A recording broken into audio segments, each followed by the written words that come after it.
All right, it's live at Old Trafford, and of course, Manchester United coming up on top against Brentford. And it's back from the international break, and of course, most Manchester United fans are quite excited that the Premier League has returned back to the big screen TV. And like always, I'm here with Alex. He's a die-hard Manchester United fan, and we're definitely talking about the aftermath of the just completed match. I'm talking about Manchester United against Brentford. Well, Alex, good to have you on the program, bro. Thank you. Well, Alex, let's look generally at the match. What's the feeling like? How do you feel? What's the perspective about today's match? Are you quite excited or are you quite satisfied with the performance today? I can't be completely comfortable. Though I'm happy for the 3 points. For the 3 points, to be precise, self. Yeah, I'm happy for the 3 points because if you look at the way we played, specifically the first half, it was not really encouraging. We were like a kind of scared of the boys. So, but second half they picked themselves from where they were sleeping, and then I think they did well the second half. Yeah, probably the second half was much more entertaining because the first half was quite sloppy. Manchester United were not pushing up front. There was no high press. But I don't really know what did the coach actually tell the players to do in the second half that brought the difference. If you ask me, I would say nothing. That man doesn't have anything to tell anybody to do. It's just basically maybe they felt embarrassed to have Brentford in their home, taking charge of their home. So I think the boys were challenged and they felt they needed to do something more to ease and then to prove that they are worthy of playing for Manchester United. I think that was where their strength came from and not from the coach. That man basically don't I don't think he has anything to offer. Thank you. All right, let's talk about the lineup today. Were you quite satisfied? Were you comfortable with the lineup today? And probably, if you were the coach, would there have been some changes you would have actually imputed rather than what the lineup was today? Okay. Concerning the lineup, I looked at table. I looked at the players available. So from the players available, I think he did well in the selection today. And of course,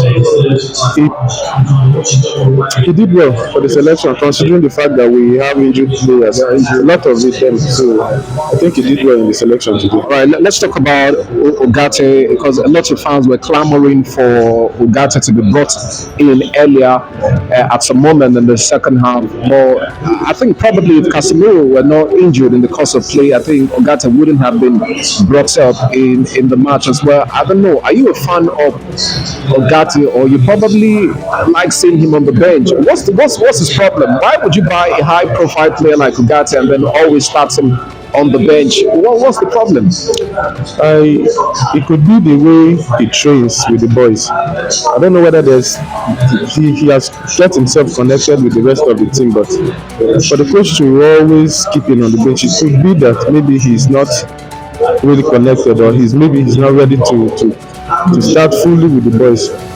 And then second thought could be that maybe the man is just still playing his hide and seek with the team. You just want to try. Basically the man has not gotten his own first 11. He's still just doing all the try and error stuff up to this time. So it could be maybe he's still on his try and error stuff. And then Manchester, the body is not just doing anything. At least put more little pressure on him. Put fire. Let this man know that his job is at stake. But since there is nothing like his job being on stake, he's still using us to play. All right, Alex, let's talk. Do you see some level of improvement from the last performance that's against Aston Villa? What were the positives you picked from today's match? Were there some positives at all, or same old, same old? No, the thing is, I am happy we considered the goal today because in that man's head, Ten Hag, he feels having clean sheet is the ultimate, but not really what we as fans we want. We want a game where we score a lot of goals, and even if we concede, let our goals be more than what we concede. And then when you're so much comfortable with having a draw games where you don't get score, then I think there's something wrong. So I am very happy with they scored against us, and then I think you should know that we need more. We need players. We need players with the energy, players that are willing to die for the club, players that are willing to score more goals, and not players who will be comfortable with what they have at the end of the match. So All right, Bruno Fernandes' assist was fabulous, but talk more of the finishing from Hoyland. It was just phenomenal. I don't really know. How do you see that goal today? the goal was fantastic. Talking about the assist, is maybe he has done it today too, but maybe in the next 5 matches, Fernandez will still end up playing rubbish. Most of the times he plays rubbish, and I don't know whether I'm the only person seeing it, but he plays rubbish a lot of times. If he plays in 5 matches recently, 4 of them he will just completely be playing rubbish like that. So basically, let's say for today, he also did well too. All right, Alex, in case you just joined us on Soccer Street Boys, we're talking to Alex. He's a mad and a crazy Manchester United fan. Alex, well, before I just let you go, who's your man of the match today? Let me just ask you that. You know, I always do. Let's see, Ganarcho. All right, Ganarcho, man of the match. Yes, sure. He is. He did well. He did fantastic well. So I guess for me, he was the man of the match. All right, Alex, thank you very much, bro. I appreciate your time, man. Thank you, sir. Thanks, bro. All right, so in case you just joined us, this is Soccer Street Boys. We've been off for over 1 week now, a couple of weeks because of the international break, but we are back again. And it's match day live at Manchester United against Brentford. Manchester United came all on top today, and you can also be part of this show. All you need to do is just go to the comment section and then be a part of the program as well. Tell us what you feel on the show. Well, this is where we wrap it up. I'll see you again on another match day.